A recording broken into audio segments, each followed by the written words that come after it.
Assalamualaikum warahmatullahi wabarakatuh. Jadi di sini aku bakal ngejelasin apa itu Spanning Tree Protocol.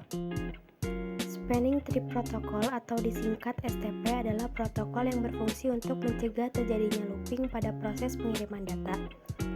STP biasanya digunakan jika switch memiliki dua jalur atau lebih untuk menuju ke satu tujuan yang sama. STP akan melakukan blocking terhadap satu atau beberapa port sehingga nantinya hanya akan ada satu jalur yang digunakan untuk mengirimkan data, sementara yang lainnya akan menjadi jalur cadangan. Selain itu, di sini juga ada contoh dari topologi STP tersebut. Di sini juga ada jenis-jenisnya. Yang pertama itu ada port, yaitu port yang digunakan untuk mengirim data atau memiliki MAC address yang terkecil. Yang kedua itu ada root port, yaitu port pada switch yang terhubung ke root bridge. Yang terakhir ada alternative port, yaitu port yang diblok sehingga menjadi tidak aktif dan tidak digunakan untuk mengirim data. Biasanya blocking port dipilih dari nilai MAC address yang terbesar, nilai port terbesar, atau port dengan bandwidth yang terkecil. Ada kelebihan. Yang pertama itu Spanning Tree Protocol menyediakan line atau jalur cadangan dan mencegah loop yang tidak diinginkan pada suatu jaringan yang punya beberapa jalur menuju satu tujuan dari host. Yang kedua, menghindari traffic bandwidth yang tinggi dengan mengsegmentasi jalur akses melalui switch. Yang terakhir, mudah diterapkan. STP itu relatif mudah untuk diimplementasikan dan dikelola. Ini tuh udah menjadi standar dari Devacode dalam mencegah loop di jaringan internet dan didukung oleh sebagai besar perangkat jaringan. Di sini juga ada kekurangan dari STP, yaitu yang pertama, konvergensinya lambat, utilisasi bandwidth-nya rendah, sama keamanannya itu dalam loop dalam jaringan itu tidak menangani serangan jaringan yang disengaja atau penuh dari perhatiannya. Nah, di sini tuh aku bakal ngejelasin konfigurasi dari STP tersebut. Yang pertama itu kita lihat dulu MAC address-nya dengan perintah enable dan show interface VLAN 1. Nah, kita cari MAC address-nya, terus jangan lupa ditulis aja biar gak lupa.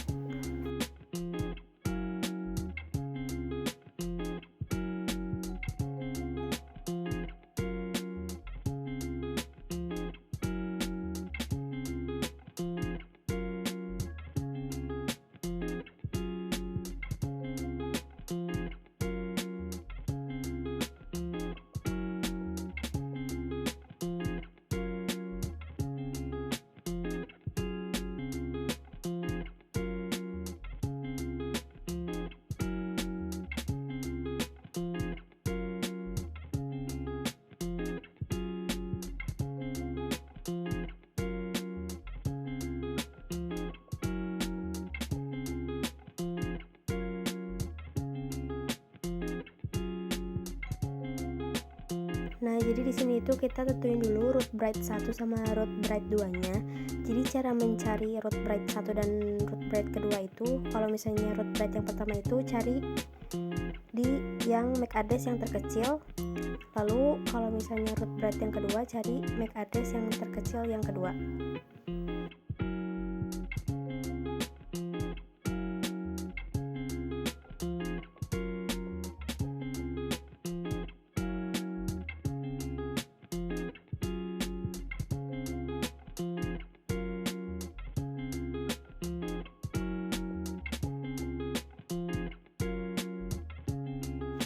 Nah, di dalam ini tuh ada juga dari kecepatan portnya.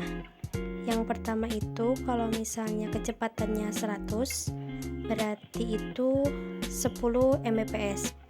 Yang kedua, kalau misalnya kecepatan portnya 19, hasilnya itu 100 Mbps.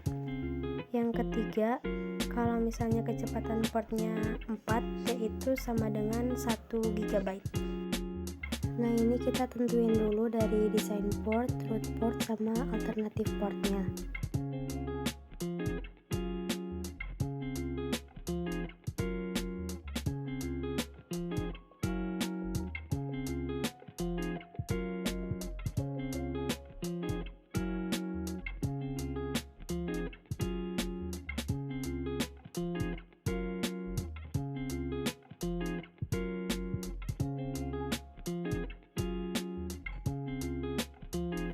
Nah, di sini kita lihat dulu kecepatan portnya berapa. Bebas mau di switch yang mana aja. Dengan perintah show spanning tree. Dan di sini itu kecepatannya itu 19 berarti 100 Mbps.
Yang pertama itu kita daftarin dulu kabelnya dan di trunking.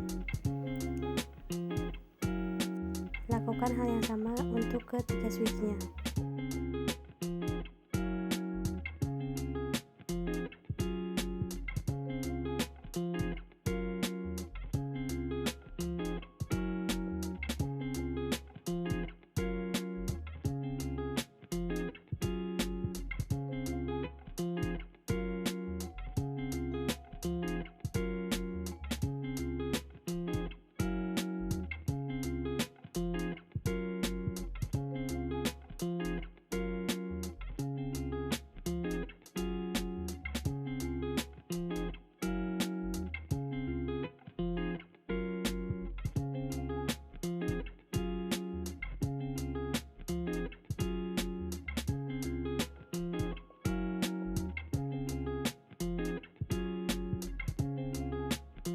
Setelah itu kita bisa tambahin laptop atau PC di sebelah switchnya.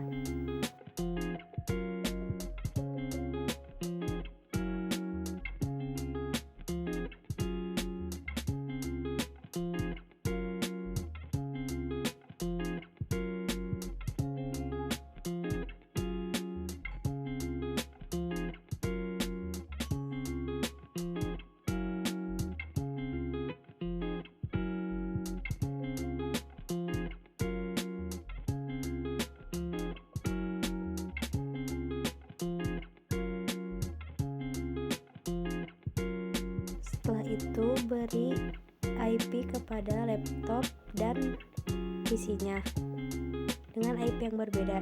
Yang laptop 1 itu 192.168.10.1, yang satunya lagi 192.168.20.1.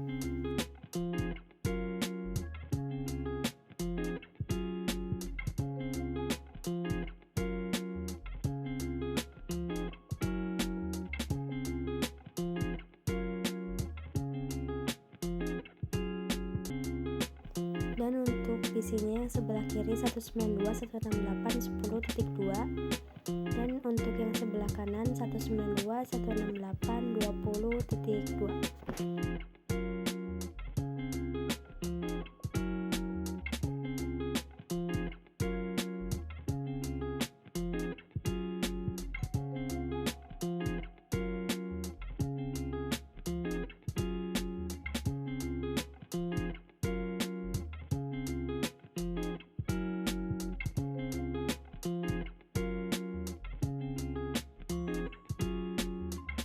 Setelah itu kita daftarkan kabel yang terhubung dengan laptop dan PC-nya.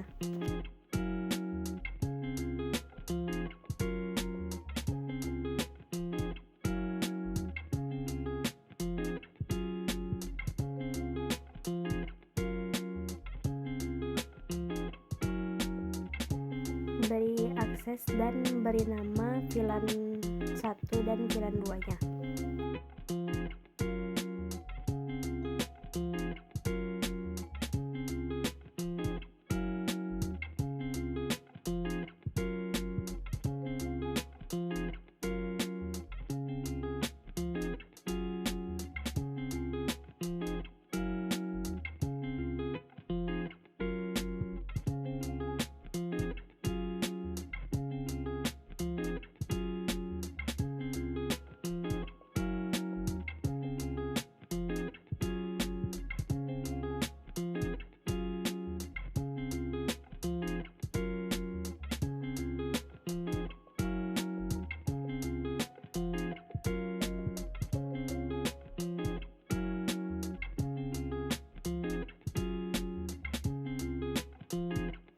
Setelah itu kita coba mengirim pesan dari laptop ke PC-nya. Jika sukses berarti artinya berhasil. Kita lihat simulasi mengirim pesan dari laptop ke PC-nya.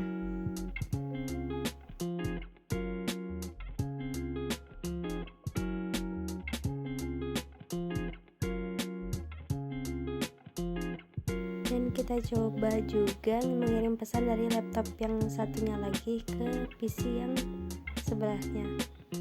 Jadi kesimpulan dari Spanning Tree Protocol adalah protokol jaringan yang digunakan untuk mencegah terjadinya loop atau redundansi pada jaringan yang menggunakan topologi pohon. STP memiliki beberapa jenis yaitu STP, RSTP, dan MSTP. Protokol ini sangat berguna dalam meningkatkan kinerja jaringan dan meminimalkan konflik data. Sebagai administrator jaringan, memahami penggunaan dan jenis-jenis sangatlah penting untuk mengoptimalkan penggunaan jaringan dan meminimalkan masalah yang mungkin terjadi. Sekian dari saya. Wassalamualaikum warahmatullahi wabarakatuh.